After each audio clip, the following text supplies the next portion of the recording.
Ndabasuje nitwa Dizboy w'Abanyarwanda intumwa y'Abanyamusanze. Guys, nkuzaniye amakuru meza agiye atandukanye arimo kugenda acaracara hano mu binyamakuru cyangwa se mu bitangazamakuru hano mu Rwanda.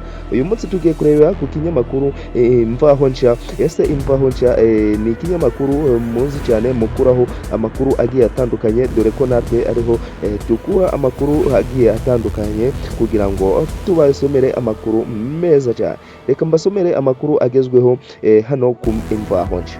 Urwego rw'abanyamakuru bagenzura RMC rwashimiye Musangamfura Christian Lorenzo na Rugaju Urigani bahisemo inzira y'ibiganiro, ubwumvikane n'ubuhuza mu gukemura amakimbirane bagiranye mu bihe bitambutse.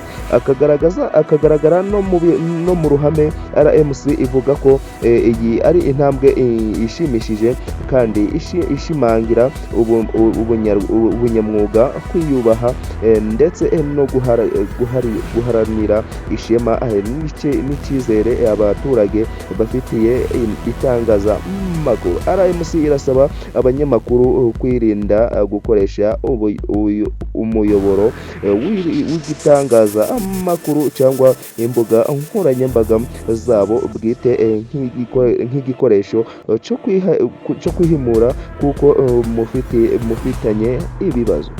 Yakomeje igira iti tuboneyeho gushishikariza abakora umwuga w'itangazamakuru bose gukomeza kwimakaza imyitwarire iboneye, kubahana no kwihutira gukemura amakimbirane mu nzira y'amahoro. Nitwa Dizboy w'Abanyarwanda, yariri Musangamfura Lorenzo Christian na Rugaju Urigani. RMC Imvaho Nshya muyikunde cyane, natwe mudushishikarize kudusapotinga, mudukandire subscribe, mudukandire like. Ndabakunda cyane. Nitwa Dizboy w'Abanyarwanda.